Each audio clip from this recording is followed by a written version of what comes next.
we're not talking about like being in service to everything, because at the end of the day, like when you go by a restaurant and it's like come in and it's like Indian, Asian fusion, uh Italian. American burgers, Italian, like I'm Ramen. sorry, but I ain't fucking trusting the shit out of that place. Like Fish I am not. tacos. No, I don't know.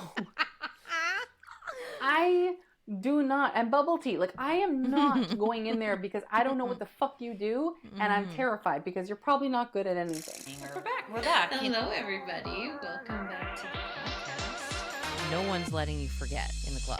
That is for fucking sure. Are you in lots and lots of pain? How bad is the pain? Fuck you fucking asshat. Having fun dancing in the floor. Number one, why am I calling you? Number two, you ruined everything. Oh, so good. Hello, everybody. Welcome back to the podcast. I think this is episode 5. Who knows? But who knows? Like, we don't know. But we're stoked to be here. And we just are coming off of a workshop, our monthly workshop inside of the club. So we are on fire. We're buzzing. We're stoked. And we're going to talk about that a little bit today because why not? Body confidence is a vibe, and it's a big, big, big conversation that I think we just need to be having more and more and more so that it becomes less and less weird and less confronting. And the things that we keep in the shadows, well, they stay in the shadows and they feel very high sensation because they're in the shadows. So fuck that. Let's bring it out. Bring it on. Bring it on shadows. out. I love today's workshop. It was really special. Really special. Yeah. Those women are fucking powerhouses. Like, I'm so obsessed. And I know we say that, but like, I really mean it when I say it. Like, each and every one of them, like their unique energy and the way that they all merge together and share and they open and they're vulnerable and they participate and they support and champion each other. That's what I fucking love the most. Is, you know, a lot of these women are complete strangers to one another, and yet they're championing and cheering each other when something really vulnerable gets revealed, or when a declaration gets made, or when an insight or breakthrough happens. Like, there's no shortage of really backing each other. And I think that's really special, especially given the club is relatively new. Like, this is our second month. And to see that cohesiveness already, I'm like, damn, we are on to something here. Yeah. And I think there's so many people who have like that sisterhood wound, that competition wound, that like, I think there's a lot of healing. I mean, from a nervous system perspective, having that co-regulation with other people who are on a similar path and doing similar things is so powerful. I mean, it's so massive. And then you see what happens in terms of like sisterhood wounds being healed. And again, like you and I are not talking, whether it's on the podcast or in the club, we're not talking about super conventional things. We're talking about usually topics: love, sex, power, money, purpose. Like, these are all things that are, you know, like you said, kind of hidden in the shadows a lot. And so to have these conversations like we did today around, you know, us prompting them, and you and I love doing interactive stuff where it's like, where, you know, what part of your body do you love? What part of your body have you completely abandoned or rejected or, you know, shut off to? And even asking them to be visible and to write in the chat and to say, like, to actually speak it and name it and claim it, which takes it out of the shadows, is so healing. Just that act alone, the bravery and the courage to do that, but then having the other women show up and say, yeah, me too, or raise their hand and be like, yeah, that was my experience, or like, it's just so healing and powerful on so many levels, which is why I love it. And I think this body conversation is so important to be talked about. And you and I think, have a really big passion to speak about this because of our unhealthy relationship with body throughout the majority of our lives. So dysfunctional. Like, I don't think it's a surprise that I've had dysfunctional relationships with men, given the dysfunctional relationship I had with myself. Like, it feels like that was always a mirror in many ways. Like, the things that I was really insecure about, I would call in partners and choose partners who would just reinforce those insecurities. And so it became like this kind of looping pattern that I couldn't really get out of until I took a bit of a sabbatical from dating and relationships and was like, I'm going to just focus on me and do personal development for the first time ever. And then started to explore some of these threads. But like, I come from a lineage of women who have very distorted body image, very distorted eating, disordered like movement and exercise. And like, the imprint that I got was that the only value you have is if you are small and tiny, and it doesn't matter at what cost either. Right. And so there was just a lot that I remember, and in the practice today that you walked us through, it was just so phenomenal because there were a lot of pieces that came through for me. But one of them, I think it was something when you pinged us about like, when was the first time you remember this or something like that. And I got a flash to fourth grade, and I'm sitting in my desk, and like the desks are like set in fours. So like there's two of us side by side that face two other kids side by side. And I remember having this thought, and I look down and I see my belly and I'm like, oh, I'm fat. Like in fourth grade. And I'm like, I need to like start sucking in my stomach. And I did. I started sucking in my stomach, and I also stopped eating. So, and I'd had some of this like really early on, mostly because I just didn't like the food that I was being given. So I just wouldn't eat it. But then like that continued, and it really ramped up fourth grade on, where I just stopped eating my lunches. Like I couldn't get away with not eating breakfast or dinner because those obviously happened with my family. But at school, I had autonomy and I had freedom, and no one was going to force me to eat. And so I just stopped. I stopped feeding myself. So it wasn't a surprise today that my stomach was the area that came up for me. And then when I put my hands on it and I asked it to talk to me, it was like, first of all, bitch, I'm fucking mad. Like, I'm mad at you. I was like, okay, tell me more. And just like how I would dialogue with a client or a partner when we're navigating conflict, I'm like, you know, that makes sense to me. Tell me more about it. And then she continued to speak, and then she was like, I need you to feed me. I'm hungry. And it wasn't just like hungry for like nutrients and food, because I'm pretty good about that at this stage of my life.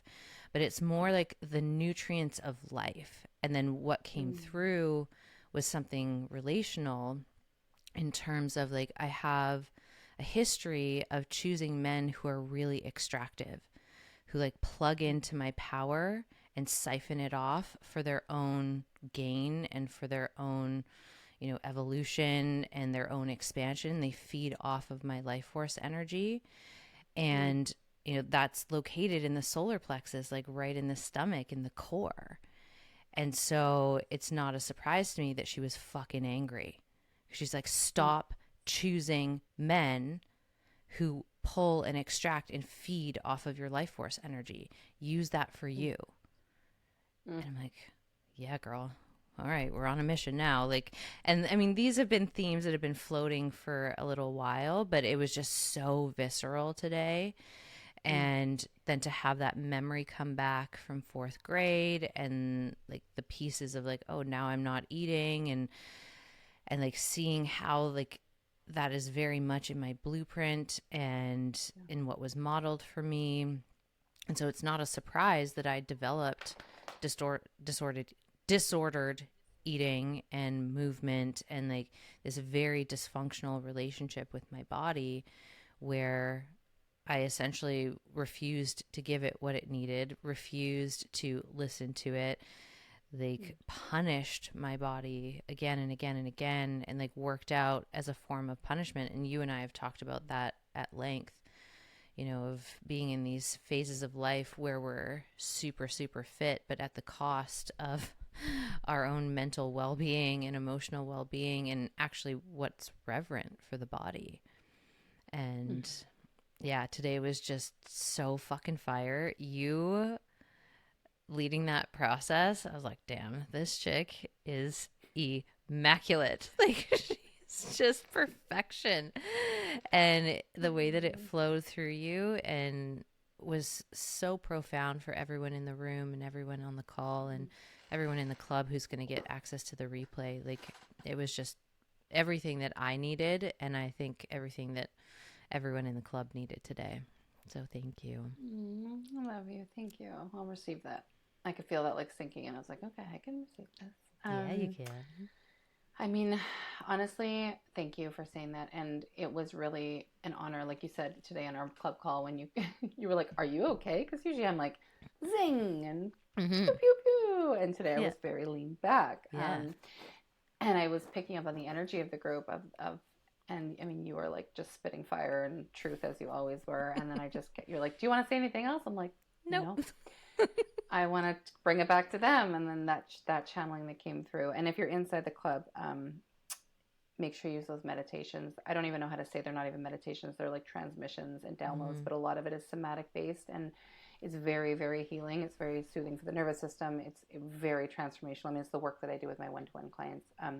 But I've channeled them into meditations or these short sort of audios. But that's sort of what I did today in the club, is because it's an experiential thing. I mean, we can talk all day about our bodies and why we got there and all the things, but sometimes it leaves us hanging around like, well, what do I do with this? Like, I know I have a dysfunctional relationship with my body, or I know there's parts of my body I don't like, or I'm not as big of a fan of.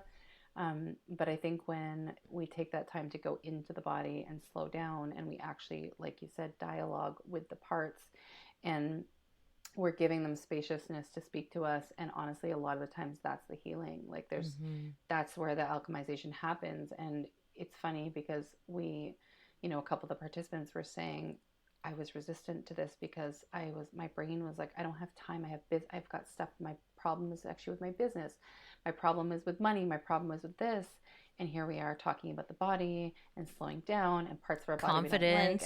Confidence, like, oh great, this is a topic I don't give a fuck about right now because it's unrelated to things. After the process that I led, a few of the girls spoke up and they said like, wow, it clicked that my lack of whatever, business, or my problem in business had everything to do with the part of my body I was rejecting. They were making these absolutely wild connections. And oftentimes I say, it's like, it's not what we think it is. We think it's one part. And this is why trusting what we're doing in the club and trusting, sometimes unconventional work is the answer, because we think it's one thing, but the root cause of it is something so deep, so unconscious. Yeah. And so that's where we're really so different from what we think it's going to be cognitively. And so seeing those, ladies make those connections, and as they spoke as well, and we coach them, you could see, you could literally watch their whole face change. You watch their body. Their energy before and after the session was absolutely mind-boggling. Like, that's the shit I live for. This is why we do what we do, is because it's for these transformations, and to see people actually having these like physiological like shifts, and seeing them in the moment snap. All the women were like, what is happening? Like, this is exciting. So what is happening? And also, if you're not in the club, like, you can absolutely join us. We're actually going to take that process that I led today, and we're going to clip it and put it as a separate meditation inside of the club. So you can actually join for just for $47. Kelsey and I have been sharing about this, but you can come in for $47 and you get all of our master classes. You get a live workshop a month, and you also get all of like our library of meditation and those somatic clearings and those block clearings. You get mini courses. There's so many things that you get in there, and there's no commitment. And then we also have something exciting that we're only offering for the next couple of days. But if you join in on tier 2, which is our Rich Bitch Rebel, we are doing our very last call for that $77. Our founders rate is 97. Now, sometimes on the webinar, Kelsey and I will do a fun little like surprise, like sign up today and you're going to get locked in at a $77 a month rate. And we are offering it right now to anybody listening to the podcast. We're going to do a special little thing for you guys as well, because you're part of our community. You take the time to listen to us. So we want to invite you into tier 2 of the club for 77. It's the lowest it's ever been. It is the lowest it will ever go. And we're just going to be going up to the founders rate, which again is nuts because the actual price we're going to is 197. So you get 3 live workshops. You get a live coaching session with us, which I mean, that alone is worth the $77. 100%. You get the workshop that we just did. You get Kelsey's embodiment sessions, which are next level. Again, that's integration work. You get plus our whole library, everything in tier 1, plus our signature courses. So like it's honestly, and I know this sounds like I'm just trying to pump our own tires, but there is like everything you need in there, like to transform, to radically transform, to up level, to expand. I mean, it is, whether it's your life or your business or your relationships, body confidence, self-love, like whatever you need. I'm not joking when I say that we have literally pieces of content in there that's going to hit every single one of your needs. So anyways, I just want to do a little invitation there because I think the work we are doing is important. And I think the conversations, like we were joking, we had a business meeting the other day and I was like, Kels, we're kind of talking about like love, you know, these topics that highly charged, not talked about, massive shadow. Yeah. And like, this is why we're talking about them, because this is where people are stifled. This is where in their lives, a lot of people are not, you know, are being held back because of the fear of speaking about them. So I think you and I are really normalizing that. And even today's body confidence, like, you know, there's a lot of messaging out there, but I think we look at it through a bit of a different lens, and the lens of reality. Like you can sit there and say to somebody like, just love yourself, you know, and, you know, just affirm it or whatever. Affirmations. Like put a crystal in your bra, like whatever. And it's just like, I'm not saying those things don't work, but I think that we are having very real and grounded conversations and leading them through processes and actual integration work on the calls, which where the transformation happens. It's not just words, you know, it's like the podcast is great. And obviously if you're listening to what we're saying or any podcast that we've recorded and you're having a transformation, that's amazing.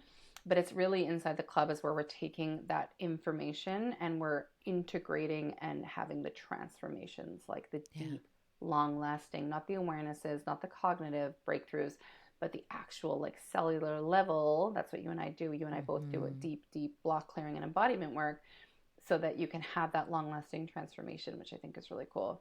Yeah. Yeah. I mean, we can mentally masturbate these concepts all day long. Oh yeah. Just jerk off to them. Just jerk off to them and nothing changes. Like nothing changes until something changes.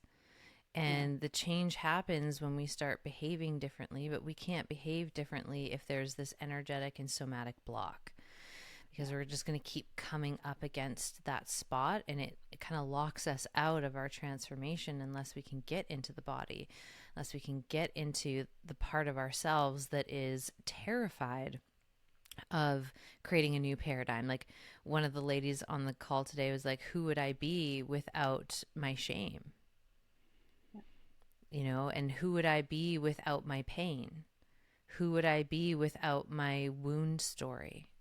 Because I've identified through that paradigm my whole life. And so what am I left with if I don't have that? And so when we come to those like big forks in the road, right, it's really helpful to have a community of people that can walk with you as you figure out who you actually are and like who the fuck you came here to be. Like, who are you when you take all those masks off, all of those pieces of armor, all of the pain stories? Like what's left? Well, what's left is your most authentic self. And the parts that are scared are terrified that your authentic self won't be enough. And so they're trying every fucking way that they can to prevent you from taking the steps onto the path that will unlock these spots for you. And like a lot of that comes down to like being in the body, right? So like even in my body of work, like the embodiment work is the thing people have the most resistance to, because it is the key to their liberation. And there are parts of their psyche that know that. There are parts that know they will be, well, eradicated. They will be transformed through those processes. And, well, they're just not quite ready to let go of the reins. So we keep spinning our tires in the shit and doing things over and over and over, the same shit, expecting a different result, driving ourselves absolutely fucking insane. Mm-hmm. And then, you know, as you said on the call today, like, we have to get to this point of being sick of our own shit, where we're at this point of like, fuck this shit. I've had enough. I've had enough of my own bullshit, that I'm willing to do whatever the fuck it takes to claim the life that is mine to live. You know, and there's so many, obviously, pieces to that of like the life that you were born to live, you know, love, sex, money, power, all the things that the club is really focused on tuning up, amplifying, liberating, uncaging you from, unhinging you from the paradigms that would have you not be in right relationship with all of those 4 areas. And, you know, when we are willing to step in and claim that life that is ours to live, it's very helpful to have other people who understand what that process is like and what it takes to stay on course. And we talked about that today too, you know, of like the people who are in the paradigm of like, fuck my life, like life fucking sucks, and like we're going to bond through misery and complaining, versus the people who are the conscious creators who are possibility oriented. They have a very different frame. They're coming from the frame of, I love my life. And I'm actively taking steps every day to amplify the fact that I love my life. And it doesn't mean that shitty things don't happen, because they do. Challenges happen, but they're always viewed through this lens of growth and transformation. And what is this teaching me? And how can I grow and expand? What needs to shift in me, or what needs to shift in the situation? They're not taking it as a personal hit, you know, of like, oh, I guess I'm not worthy, or I guess I'm a piece of shit.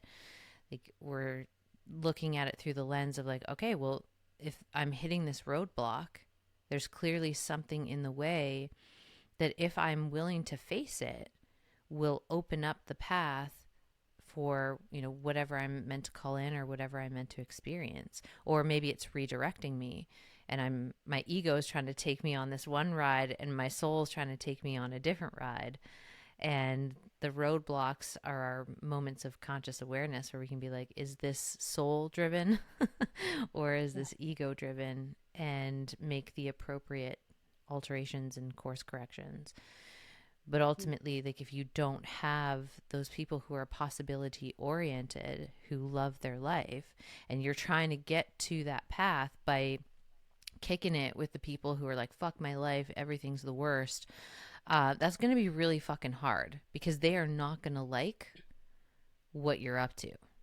They're going to, it's like the crabs in the bucket, right? They're going to try and pull you down to their paradigm, instead of you going in the direction of people who are going to champion and cheer you on, and who are, like we say often, not going to co-sign your fucking bullshit. No co-signing in the club. The amount of times you and I have said that coaching, where like the person will be like, da-da, and we like look at them and be like, I love you, and I cannot co-sign that, and then they start laughing, and I'm like, you know what I mean? But again, we do it. I think that's the cool thing. We do it in a really humorous, you know, fun and easy to understand way, where it's not just like, we're not coming at them and to be confrontational, to be like, I know more. It's like, let me play and try to tease out this, like you said, the ego or the pattern in there. Yeah. It's so true. I mean, I loved, I think today was such an important conversation. I think that you and I talked a lot about how there's so many barriers being broken right now, but I think that women, I mean, we talk about this all the time in the club, but women are intentionally caged. It is like, it's a great thing for us to be caged as women, like a fully liberated woman outside of the cage, doing her thing, living life, and it's fucking dangerous. Yeah, she's a menace to society. She's a menace to society. It's like, you are not welcome here because it is uncomfortable and I don't like it. You're ungovernable.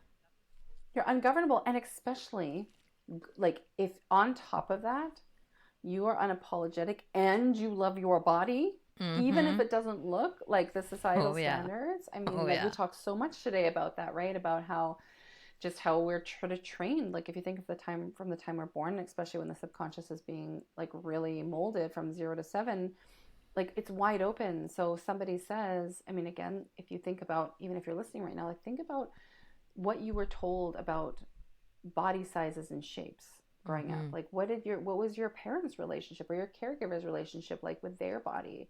Was your mom grabbing at her stomach? Was she, was your dad like making comments, derogatory comments? Like it's just like, one of the women today was talking about how her father and stepfather like had Playboys hanging around, and so even the way that a vagina looked or the way that like breasts look or body looks, right? Like there's a lot of narratives. And so I think when we're young and we're very impressionable, we see these sort of like Barbie-esque figures and we're like, oh my gosh, I don't look like that. Yeah. Right? I don't look like this at all. And so how do I move through the world? And must be something wrong with me. I must be broken or, fundamentally wrong. And so I think there's a lot of narrative. And I mean, you and I, we shared about both of our struggles with our body. I grew up hating my body. I didn't want to be in my body. I would eject myself out of my body anytime I could. And I used food as a way to self-soothe.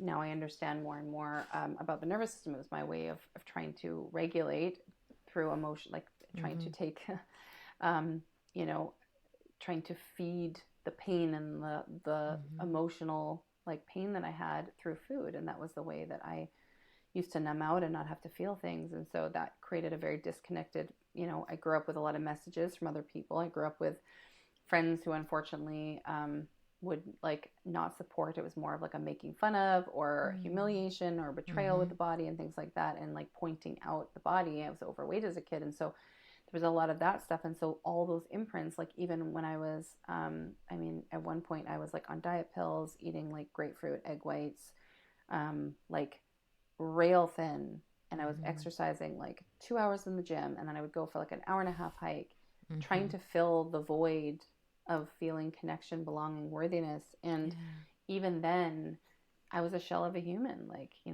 both talked about that, how it wasn't like, I think so often we try to change the body in hopes that it's going to fill a void or it's going to make us feel a certain way or it's going to, but unfortunately it doesn't work. Right. And you and I were also both not laughing at, but we were like sharing photos of each other. We were sending each other photos of ourselves when we were like at our hashtag like skinniest peak state, quote unquote. Like I'm using air quotes, but we were like peak state, and by society standards, that should have been enough, and we should have felt a certain way and felt confident and we were both shells of a human. We weren't treating ourselves. We weren't nourishing ourselves. We were exercising to punish ourselves, and we were exercising to get the validation of men we probably didn't even want to date. But society told us that these men were dateable and the good guys. And then you and I were both like, in our last podcast talking about how we got, both got cheated on when we were in our hashtag peak state. And we were so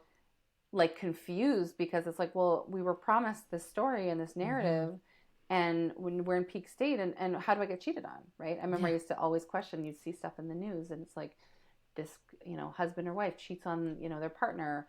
And I'm like, but they're so hot. And the person they cheated on with is like average. Like a vacation 3. Like what is happening right now? Wow, vacation 3. What is the fucking deal? And the whole thing is that like, right, it has nothing to do with the way we fucking look. No, it has it's nothing the energy. to do with it's the energy, and it's also other people's traumas and their insecurities. And right, there's so much. I mean, you and I should do a podcast episode just on betrayal, and like, I mean, we could like literally do a whole one on that. But I think that this idea of the body being the portal or the gateway to happiness, right? And I take care of my body. Like I eat very well. I exercise. I fucking love my body. I'm like literally over the years I've really fallen back in love with my body and all parts of it. And that's been a journey for sure. But it's a very different experience. So I'm not dissing on that.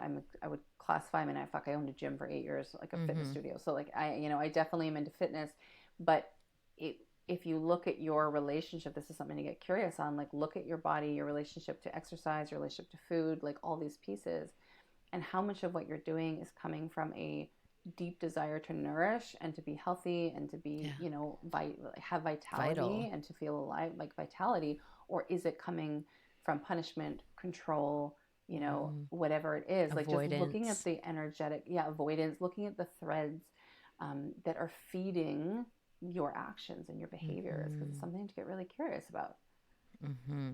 Gosh, I just love everything you just shared. And I also find it so interesting how complementary our stories are. Like that you were using food to kind of comfort the emotional pain, and I was using the lack of food to avoid like the depths of my pain.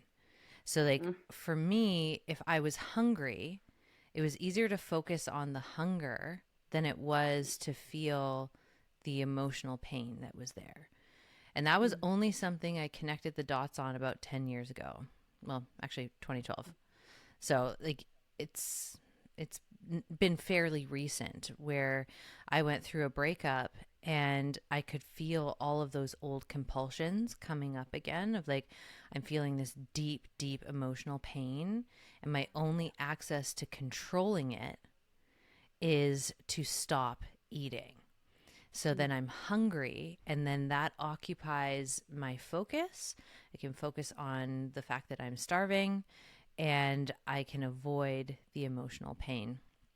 And so like it's so interesting to me like how, parallel and yet contrasting and, but still quite similar the relationship ultimately ended up being with food and emotionality and trying to avoid pain, really is what it comes down to. And it wasn't until I was willing to get in right relationship with my pain that my relationship with my body started to change. And, being in a body that I could control for the majority of my life, when I went through that dumpster fire of a relationship and my body started gaining weight and I couldn't stop it. And I had always been able to like get it back on track or like make it look a certain way.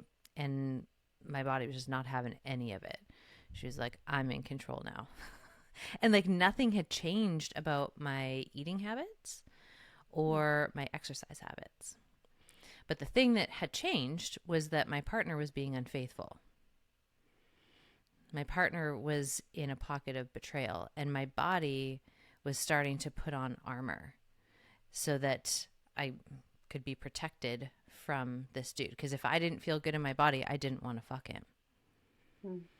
And I obviously didn't know about the affairs at this point. So like it was so mystifying to me that my body would start changing when I hadn't changed anything about my routines. And this is where I really started to see how fucking magical we are as women and we are as humans. And like the body isn't just this bag of bones. Like it is fucking majestic. And it has an intelligence that is connected to the intelligence of the universe. And it wasn't until all of that stuff came out in the open that it started to make sense why my body had been reacting the way that it had been. And after that relationship, what a shocker, the weight fell off. And once he was like long gone, all of a sudden my body is balanced again. And then it did this again when I was in my last relationship, and it was for a different reason, but like his nervous system was like so buzzy and so intense that my system had to protect itself from him. And I think this is precisely why my body today was like, you must stop choosing men who extract from your life force energy. Because there has always been like this element of feeding off of or extracting, because I'm not in this reverent position of really cherishing not only my energy, but my body and my whole woman. And so like the last 4 years have been like such a huge reclamation of that. And to be in a body that, is, I mean, I think I look fucking great. And if I were to like go and meet my 20-year-old self, she would be like so shocked and offended and disgusted and be like, there's no way. If you weigh more than 128 pounds, you're disgusting. And I'm not saying that, everyone, by the way, but like that was my internal narrative around it. So like being in a slightly bigger body than that and like actually having tits for the first time in my life, you know, like I like as a 41-year-old woman, I'm like, this is a vibe. Like this body is a vibe. She's strong, she's soft, she's like deep in her pleasure. Like there's a radiance that's coming through. And that radiance was just non-existent in those previous chapters. And even in those photos that we were sharing with each other, looking at that version of my body now, and I'd always like aspired. I'm like, I just need to get back to that. I just need to get back to that. And when I looked at it last night, I was like, I never want to get back to that. Like that would be a complete regression. Like that woman is hollow. She's vacant. Like she's completely cut off from her pussy. She's completely cut off from her life force energy. Like I can feel it just through the photo. And then I look at myself now, I'm like, oh no, we're all here. We're all online. Like I'm available to every part of me now in a way that I never have been before. And it's such a powerful thing. And so my confidence with my body has massively shifted. And to be able to like have these, you know, play partners who like I'm getting to explore the expression of my body and my sensuality with in a way that I never could have imagined doing when I was in a quote unquote patriarchal perfect body. Like that whole paradigm locked me up from being able to be in the expression of my erotic energy in a really reverent way, in a way that felt so rich and sustainable and fulfilling. So yeah, it's such a big fucking conversation, and it's so wild. So wild. It is. It's an important one because I think, like you said, I think sometimes we go looking for the answers or for the happiness or the fulfillment, and the body is just a really easy thing to control. Mm-hmm. It's a great thing we can just focus on to be like, oh, well, you know, when I get to this certain weight, I'm going to feel something, or when I change my body, or if I get this, you know, whatever, aesthetic stuff or Botox. Like, again, I'm not against any of that at all. I'm like a do what you want that makes you feel good 100%. Right.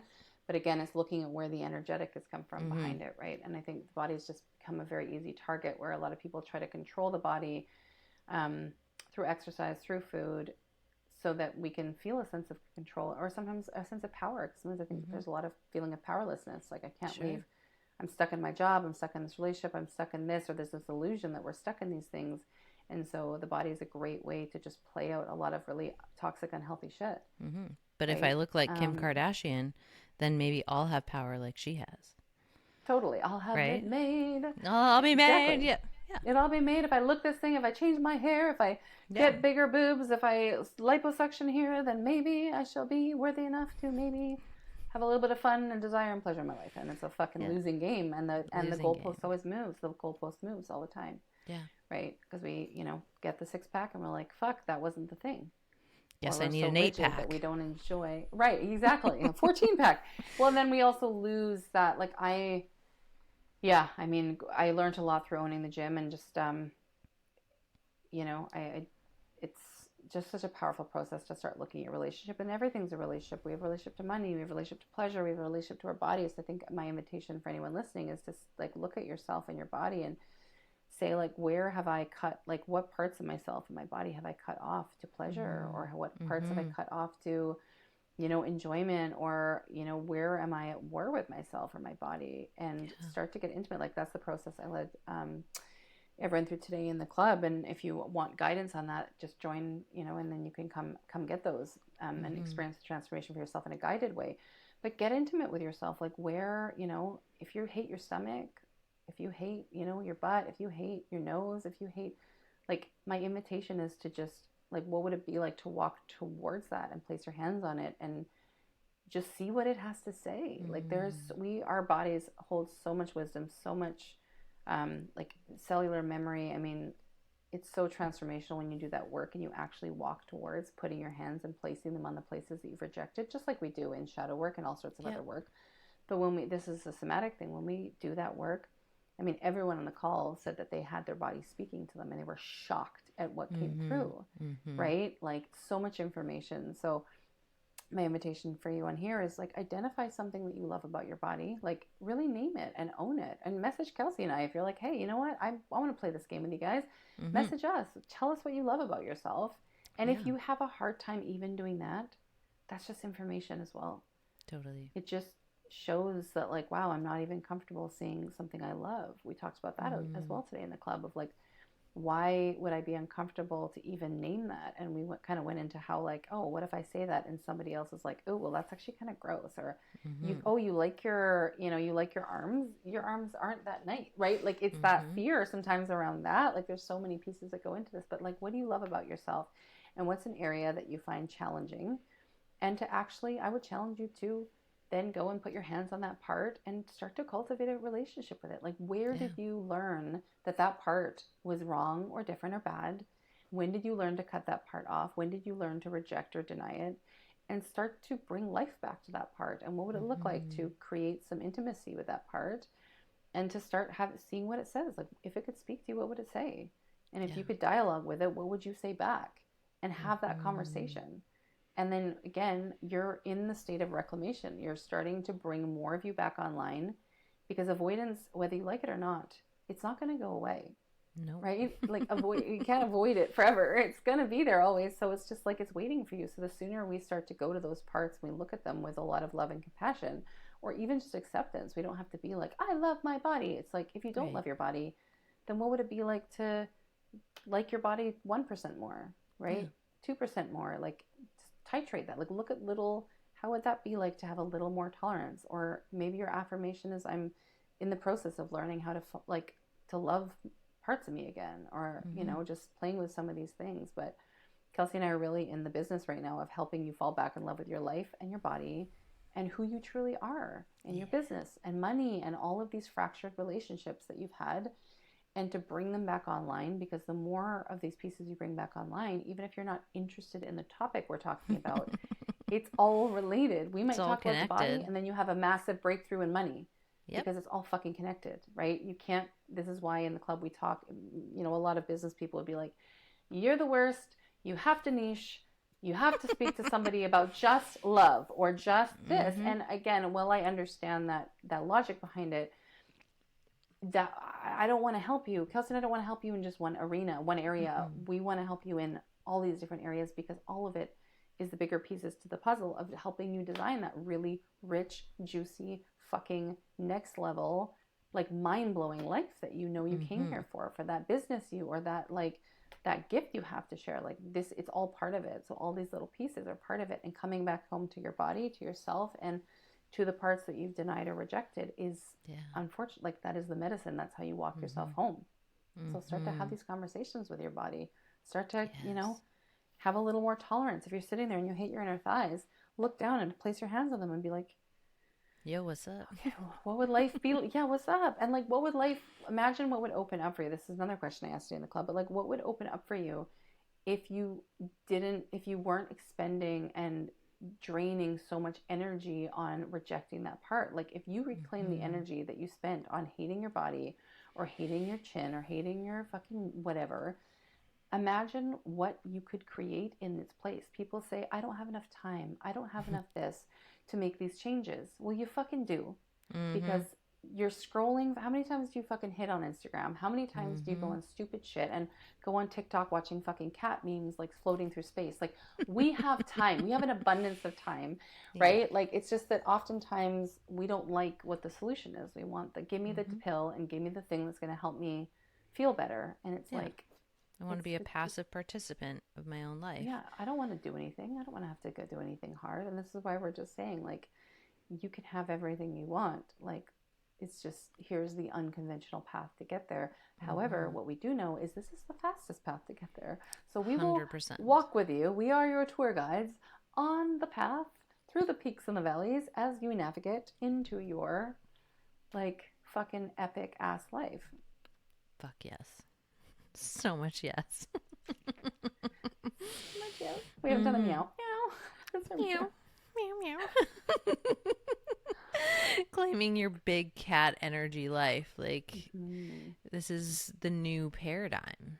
New paradigm of love, new paradigm of life, of business, of money, of body. Like, it's powerful stuff. It's powerful medicine that we're playing with here. And like, we can't be tamed. We can't be caged. And a lot of, at least in business, like, you need to niche. I think, at least from a feminine business perspective, that's very old paradigm. Like, the feminine business model is like, well, what energy are we in service to? We're in service to the energy of permission and liberation. That's what we're up to. So if we're in service to those things, it's going to be all encompassing. Like, liberation and permission in all areas of your life. And imagine what's possible if you felt free enough to be your fullest authentic self in every area of your life, all across the board. What would you do differently? What would be different in your life if that were the case?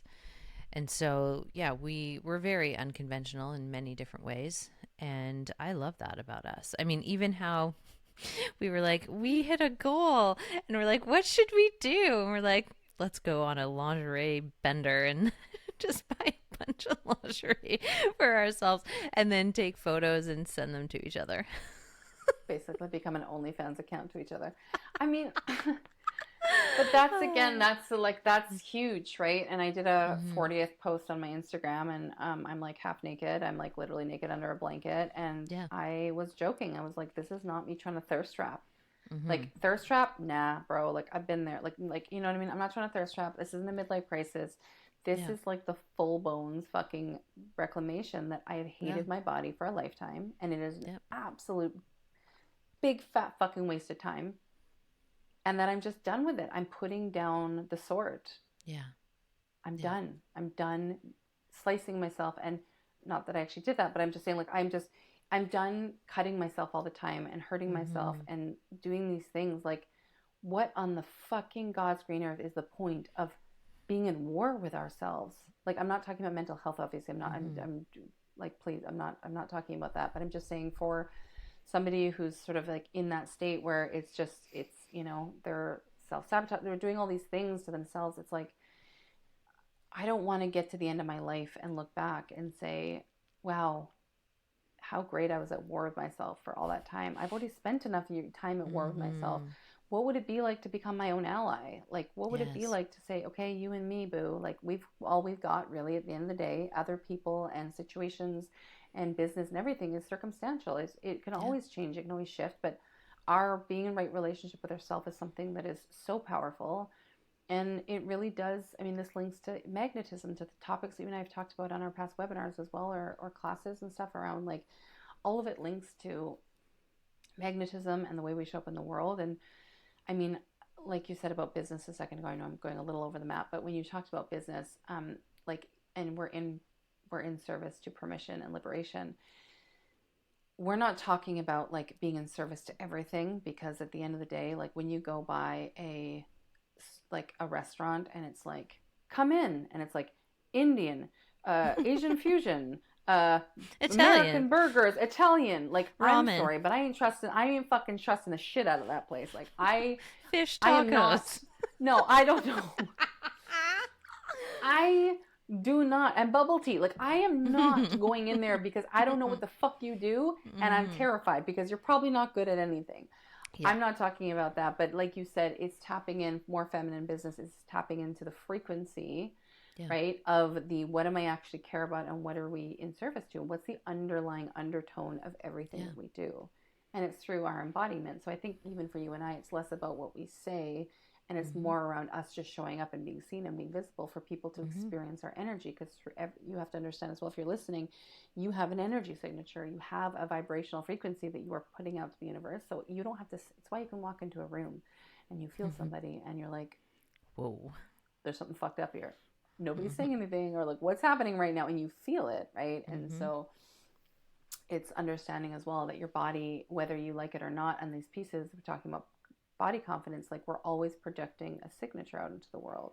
And so if there's a part of us that's at war with ourselves, we don't like ourselves, that is going to ripple out, and people might feel uncomfortable around us. So they're going to feel that back, you know, and the way the universe works with lessons is it's going to bring people into our lives that are going to mirror back our own insecurities, and then we're going to blame them and project onto them. They're like, it's not my fault. And then you'll leave the relationship, get into a relationship with another person who does the same shit, and you're like, it's them again.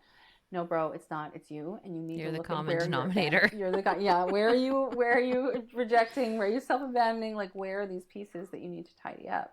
Yeah. So I feel like we're going on like I love this episode because it's like slight smorgasbord. We're like tapping into business. We're tapping into a little bit of this and a little bit of body confidence. But fuck it. And it all, you know what? It's a journey. At the end of the day, it all blends back into confidence. I mean, it really is.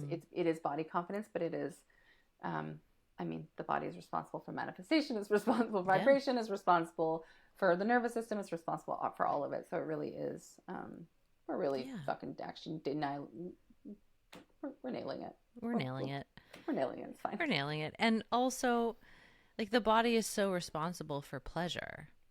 Yeah. And from my vantage point, the point of being here as a human being is to experience how good it can really get. And part of that journey is you're going to experience contrast. And the contrast will give you a very clear feedback loop of what isn't for you,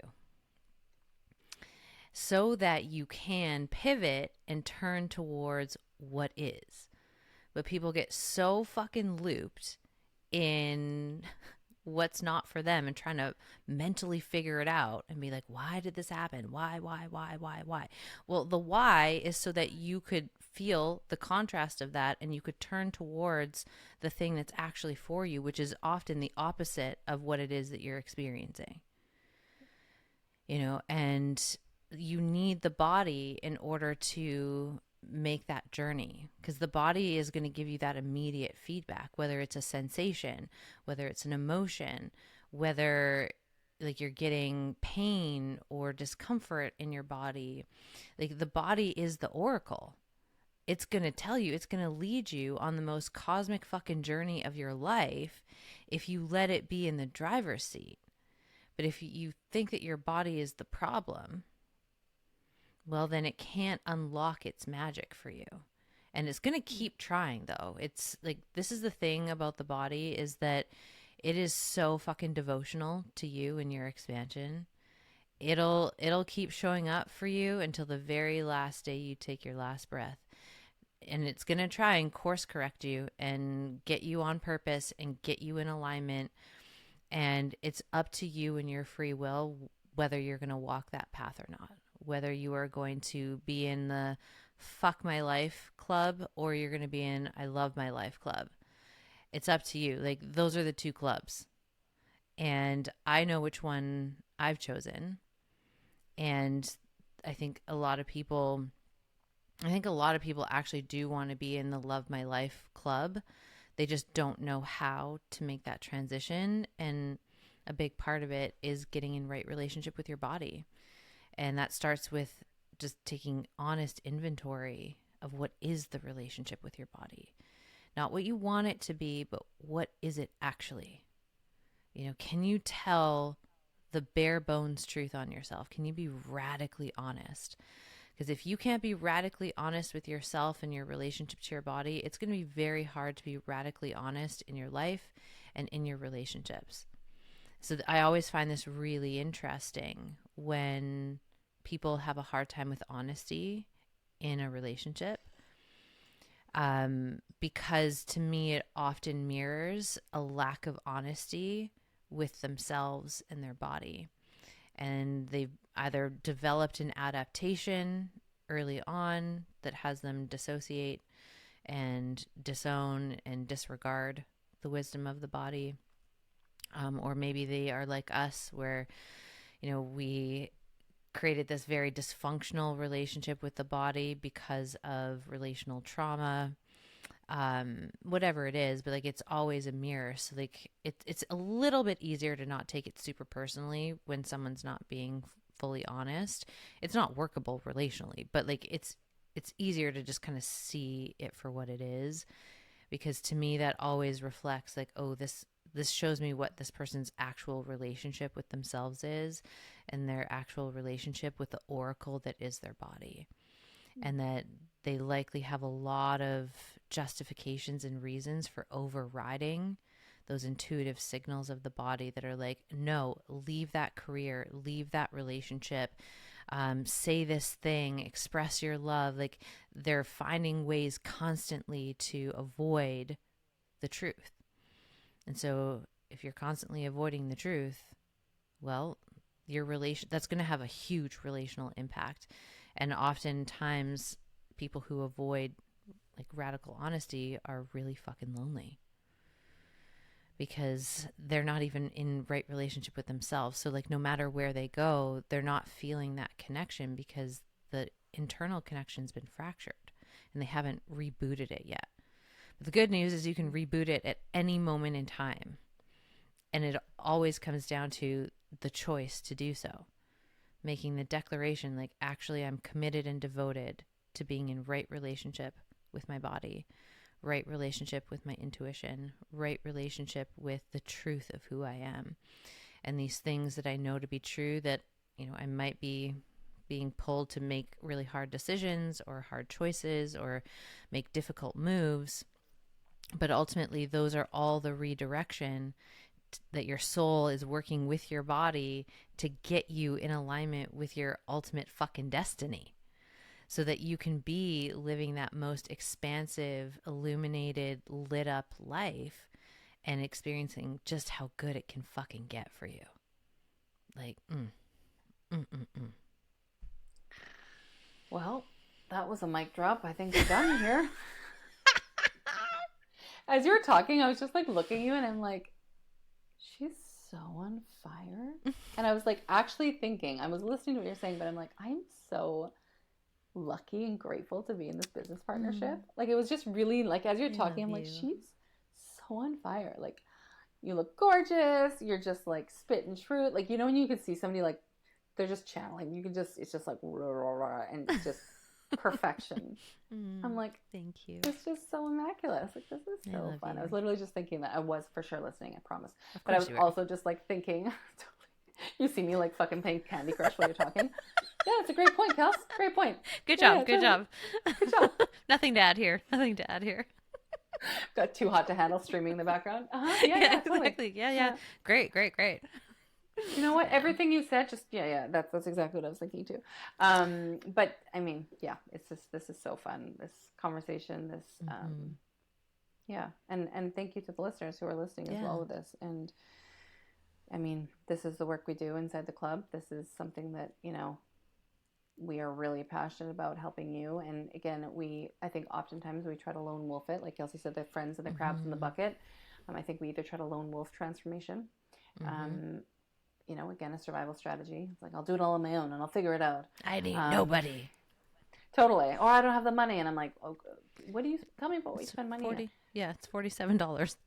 Well, and also like, I'm thinking of myself and the shit that I call bullshit on all the fucking time, where I'm like, I don't have the time, or I don't have the money, or insert whatever. And then I'm like, how much does it cost me to buy the thing that I think is going to make me happy, which never does, right? Like oftentimes I sometimes will buy, and I don't say I have to say it's one or the other, but there's times where it's like, I'm so sneaky. I'll go and drop fucking, $300 on a night out. Yeah. And then I'm hungover the next day and then I'm depressed, or it's like, right. It's comical of what we do to ourselves, being like, I just, I would, but one more like iTunes subscription, or totally like one more channel anything. I need on my streaming services, or totally I really need that pair of shoes. Really need it. Totally. Hundo P. So I think it's just funny sometimes, and like you said, sometimes we do avoid the things that we know are going to be the gateway, because that ego is very strong and the nervous system is very strong. And it's like, I don't want to get you out of whatever your current situation is, because I don't know if you know, but I know how to survive this. And even if though it's like sucks donkey dick, it is what I know and is what I know I can do and handle. So if you could just not change, that would be fucking epic.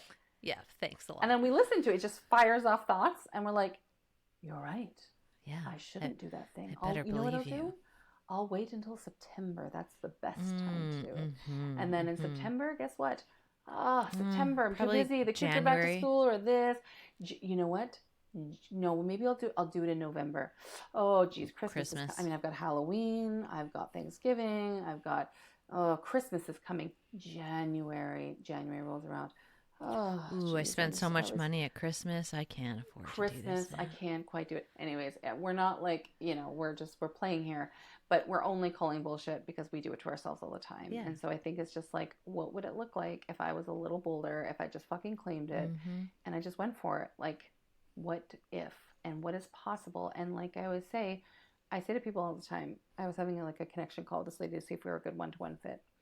And I said to her, I said, do you need me? No. Does anybody need me? No. Do you need anything? No. I said, but the question is like, how you can lone wolf it. You can do whatever you want. Like, even, but whether this is the club or coaching or whatever it is, but it's like, how much do you value your time? Because for me, time is our most precious non-renewable resource. I can make more money. I can make more of everything else. Time is not something I'm getting back. Right. So if I can learn something through calibrating to somebody who's already done it, and to a community who's going to champion me and remind me daily who the fuck I am, it is going to fast track and like quantum put you into a portal where you get to completely collapse time on how quickly your transformation happens. Yes. So for me, that's the payoff. And also, you're not just buying a membership, you're buying the hundreds of thousands of dollars that we have both put into mentorship, learning processes, these methods, certificate, all of it, right? So it's like, you're not buying that. Like, even when I say to people, I'm like, you're not buying my coaching. You're buying all the time and the decades and the money that I have put into to knowing and having the codes and that we have. And so, right. And so I think that's the thing, is like reframing it to be like, I can do this on my own for sure. But do I want to, take bleed 10 out years a couple to do that? years? Totally. And also just the mistakes that we made and the lessons we've learned. Like, that's why mentorship and these things are so important, because it's like, well, I can do that on my own and figure it out. Or I can literally have a 20-minute call with somebody and figure out like what just would have taken me a fucking year and a half. What is the payoff there? What do you value? Do you value time, or right? Like, what do you value the most? So I think just playing with those a little bit for yourself and just noticing where you might be holding back or playing small. Just like 100%. One of my mentors, she says this like thing, and I just fucking love it. And I'll just share it really quick. And it hit me like a fucking ton of bricks. You know when you get those truth bombs and you're like, oh my God, that just hit me so deep. What fucking just, smoked in the head. Bitch slapped me. It's just bitch fucking. She said, like, how many of us, like, majority of people, like, I'm going to paraphrase here and kind of say my own words, but she's like, most people are not playing to win anymore. They're playing not to lose. And if you think of life as a game, right? Or you watch sports, it's like, most people are not playing to win. They're not playing to win the game. They're not playing to like have the fucking dream life. There hits a point in their life where they're like, I don't even fucking care about winning. I just don't want to lose. So I'm going to turtle. I'm going to just play on defense. Small. Yeah. I'm going to like, it's not, you're not actively going after what you want. You're just, I hope life doesn't throw me so many hurdles, and I'm going to put up a ton of armor and like some protection so that I just don't get whacked. Because I know what's going to come, but hopefully I just don't go whacked too hard. And you can see it in a game. You see it in a hockey game. You see it in like a football game where one team, the energetic shifts, and all of a sudden they've decided they're not going to win.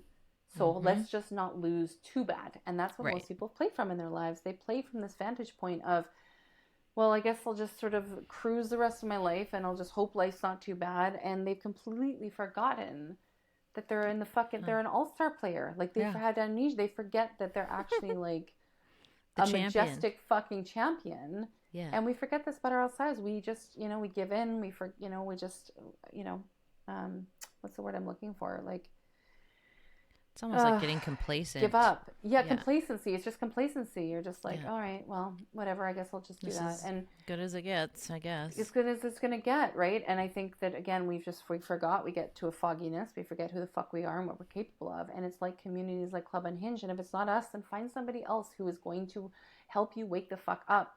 Because let's stop playing not to lose. Yes. Like, I'm sorry, but I'm not subscribing to that narrative. Like, I am playing to win, and it's going to mean if I'm choosing to go, like, I said this analogy to my client the other day as well. I was like, imagine, majority of people in the world are sitting in the stands. Yeah. They're sitting in the stands, and they're just yelling, like Brene Brown talks about being in the arena, but, like, they're yelling, you should have done that. Like, how often are you at a game, and you see the people in the stands, and they're like, Jefferson, you I can't believe you didn't pass the ball. I can't believe you fucking did that. Or, oh my God, you shitty pass. I can't believe it. He's such an idiot. And I'm like, you know what? Fucktard.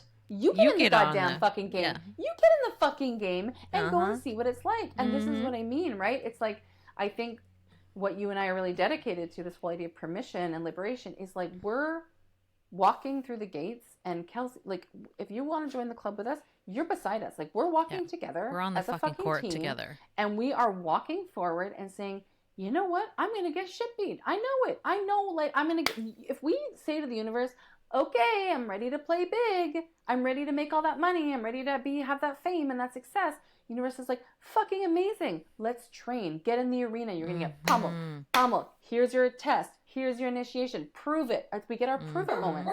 And then, I'm sorry, pot roast. Listen to pot roast. The universe. Fucking chat. Yeah, the universe is like, yeah. That's my Frenchie pot roast. But it's like, we get all fucking jazzercised up, and then we get hit, or we get one fucking slap in the face, and we're like, oh, I guess I wasn't made for the big leagues. It's like, no, this is where you're like training. You're training. You're becoming the embodiment of who you came here to be, right? To hold the power, the success, the whatever you want it is. So, like, let's start playing to win and stop being little bitches. Fuck yeah. And get off the fucking sidelines and get into the fucking game. Because do you really want to get to the end of your life and say, God, I'm so glad I sat on the sidelines. Totally. Like, you didn't come here for the sidelines. And anyone who's having something like a remembrance right now, like, you need to get in communities and places where you are going to be reminded of that a lot. Because you might have this initial, like, this is what happens to people. They get like a zing, zing, I remember.